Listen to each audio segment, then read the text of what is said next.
Yeah, I just killed 5 people, but don't call me a murderer. Call me a life taker. I just sexually assaulted 2 women, but don't you call me a rapist. Call me a body violator. Yeah, I just fantasized about having sex with a kid and I pleasured myself while doing so, but don't call me a pedophile. That's such an ugly word. Call me a minor attracted person or MAPS if you're nasty. Y'all ready? Y'all good? Let's talk. Here's a warning. You will hear about pedophilia, sexual abuse, and other subject matters that may be uncomfortable and unsettling for some viewers. Viewer discretion is advised. Welcome back. So today I'm going to be discussing a taboo topic surrounding one group's attempt to rebrand pedophilia. They want it to be something a little bit more tolerable, palatable, a little bit less offensive, and they want to be referred to as minor attracted persons. This is certainly a taboo subject and one that leads to a lot of spirited debates online and in person, and rightly so, because quite frankly, it's quite scary. But here's a $1 million question. Was it unexpected? I and so many others knew and warned that this would be the next group on deck seeking acceptance from the collective. I knew this day would come. I know a lot of you who are watching knew this too. I think it's important to start this conversation out making a clear distinction between a pedophile and a child molester. A lot of times you'll find that people use these two terms interchangeably, and they are two totally different things. A pedophile can have recurrent, intense, sexually arousing fantasies about children, but that doesn't make them child molesters. What sets the two groups apart is the fact that one has fantasies, the other, sexual molesters, acts on them. So let's talk about this MAPS, which a lot of people are rejecting. A lot of people are not interested in calling these people, these pedophiles, MAPS at all. You have some psychiatrists, some psychologists, some anti-sex abuse organizations that are beginning to, and even those in academia are beginning to include this terminology in their literature. Not sure if you all remember, but in 2021, Dr. Alan Walker, who is an author and was an assistant professor at Old Dominion University at the time, used the term during an interview with a child protection organization. Well, that clip went viral on TikTok and all hell broke loose. So Walker, who has done extensive research in this area, believes that pedophilia is hardwired in individuals. It's an unchosen thing, that they don't choose to be sexually attracted to children. It's just in them. It's innate. And prefers the term minor attracted person because, you ready for this? It carries less stigma. Now, I don't know about y'all. And y'all could tell me how y'all feel down below in the comments section, right? But I don't know that we need to be destigmatizing this thing. Not when we're talking about innocent children. By the way, Walker is the author of the book A Long Dark Shadow, Minor Attracted People and Their Pursuit of Dignity. Okay. Now, I have to say I haven't read the book yet, but I absolutely plan to. I'm not one of those people who's like, oh, I'm so disgusted by the subject matter, I will not read it. Not me. When I'm disgusted by something, I just want to know what it's all about. I don't like summations from other people. I like to read books myself to see what's contained inside, because I feel like sometimes things get lost in translation. Sometimes things get lost in sound bites. So let you hear the clip that went viral 2 years ago. And this is what caused such a major backlash. So just take a listen. I use the term minor attracted person or MAP in the title and throughout the book for multiple reasons. First of all, because I think it's important to use terminology for groups that members of that group want others to use for them. And MAP advocacy groups like Before You Act have advocated for use of the term MAP. They've advocated for it primarily because it's less stigmatizing than other terms like pedophile. So as you can see, it was a very, very short clip. I didn't get the full interview. I've been looking for the full interview. If anybody knows where I can find it, please let me know. But I have read other comments that were published online. And one of the things that Walker said is that child abuse is, quote, never, ever okay, but that having sexual urges toward children isn't necessarily wrong as long as those carnal desires aren't acted upon. What is he? Meanwhile, back on Earth. So let's do a quick poll in the comment section. Let's just do a quick poll, and I'm so serious. Which of you is going to take the chance to leave your kid? And it doesn't have to be your own child. It can be your nieces, your nephews. It can be your godchildren, just the little ones in your lives, okay? Any one of them, or your kids, whatever. Which one of you is going to take the chance to leave your child around someone who has not acted upon their urges, but just has those fantasies and possibly masturbates to the thought of a child? Which one of you? I don't know about you. I'd rather leave my kid around someone who doesn't even have those urges, who's not even expressed those urges, who I don't suspect has those urges. So let's take it away from children for a second. Let's take it away from pedophiles for a second. Let's switch the conversation really quickly to perhaps rapists, right? So I, as a woman, don't want to be in the same space as a man who has said, I've never raped anybody, but I do have sexual fantasies about raping women. I have sexual fantasies, and guess what? I also pleasure myself to the thought of raping women. Do you think I want to be in that person's space? Do I want to take the chance of being in that person's space? Now, you could very well say, well, Rogan, he has not raped anybody. He hasn't raped anybody. He has a fantasy about it, and he gets off on it. He hasn't raped anybody.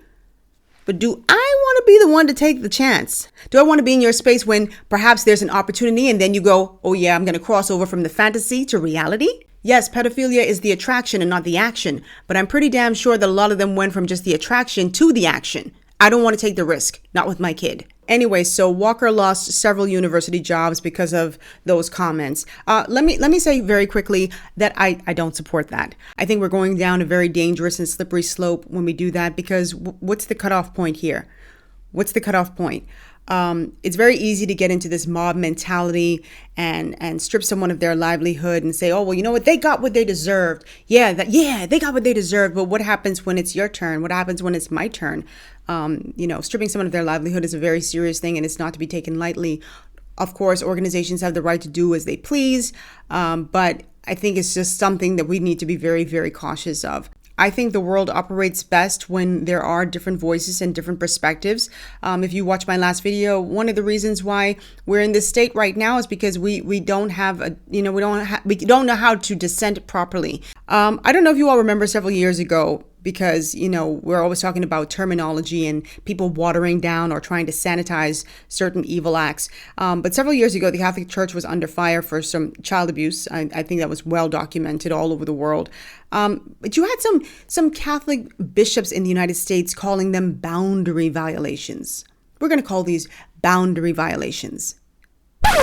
Boundary violations? If my child were molested by a priest or a nun, boundary violations is not the terminology, it's not the term that would come to mind. Boundary violations sound like you told the parent, listen, the kid is only going to be in Bible study for an hour. Well, they'll be home in time for supper, and you kept them there for 5 hours. And then the parent goes, how can you have my kid for 5 hours? You said only an hour. I'm so sorry. It was definitely a boundary violation. My apologies. But molesting kids? Not the right terminology, not to me. But back to the subject at hand, so these individuals who are trying to get the world to refer to them as MAPs are looking for a fresh start. They're looking for a fresh start, and they're looking for a new home. And not just any home. Oh no, they need a robust and welcoming community to give them shelter from the storm. And guess who they're hoping will let them in? Our good buddies in the LGBT community. But the good folks over there said, hell no, to the no, no, no, yeah, to the no. Hell no, to the no, no, no. Yeah, so that's the end of it. They ain't trying to be affiliated with that group. Why do people do that, huh? Why do people think the LGB is a catch-all for everyone? Bring your broken, bring your weary. I think communities need to be very careful who they give refuge to. How do we get to this point where we just stop looking out for kids? Innocent, beautiful children. How did we get to this point? Was it political correctness? What was it? This is why I say so very often that we really have to protect children. We really have to guard children. And we have to stop placing them in situations where they can be easily accessed by the wrong people. So I want to share a clip from an interview that WRTV in Indianapolis did several years ago with convicted child predator Jack Reynolds. Reynolds spent more than a decade in prison for molesting children in the 80s.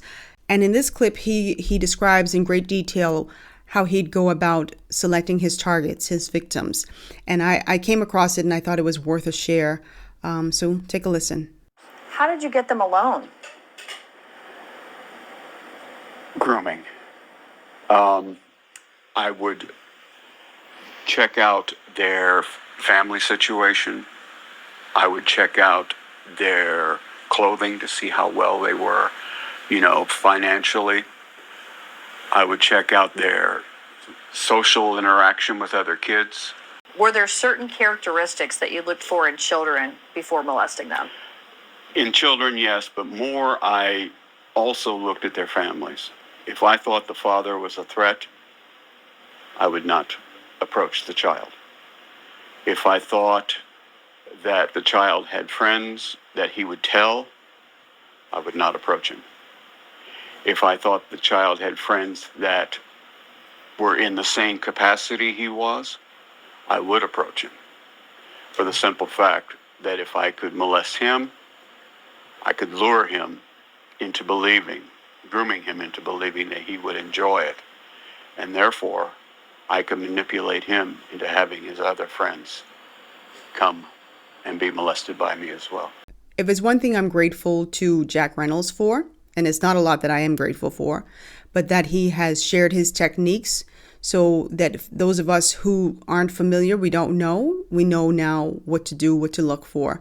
One of the things that I found very interesting was him saying, and I don't know if you guys picked up on this, that if the father was present, he would not approach. If he felt like the father was going to be a threat, he would not approach. And this is another reason why it's so important for daddies to be in their children's lives, be it boys or girls, just to be there as a protective force. And there are a lot of mothers too, let me be real with you, they carry on worse than the fathers. So a molester is not even going to approach a child if it's like a mama bear is involved.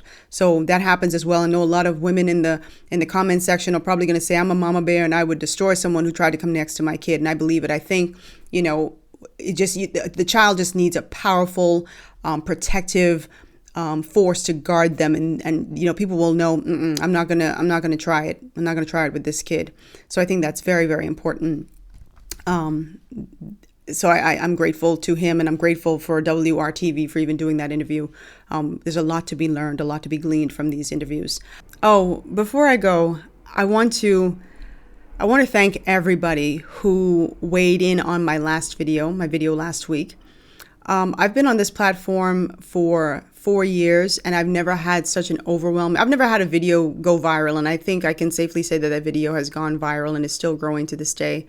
But I thank all of you who left such thoughtful comments and such respectful comments. I thank those of you who did not agree with me on certain points.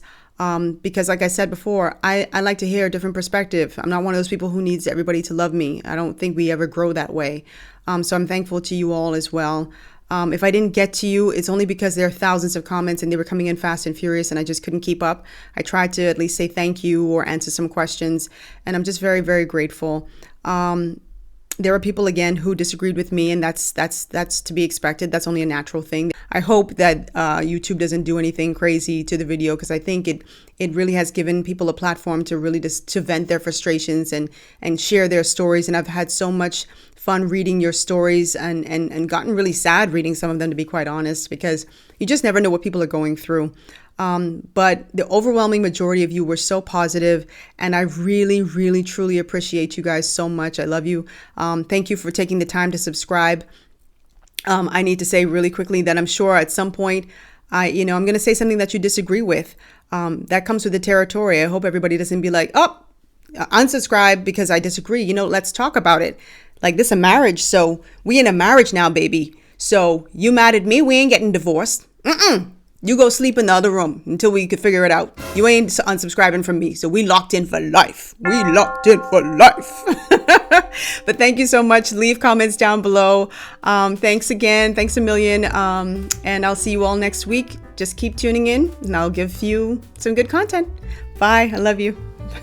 Mwah. Oh, rest in peace to Reverend Bullwinkle, who made that song. Hell no to the no. Mwah.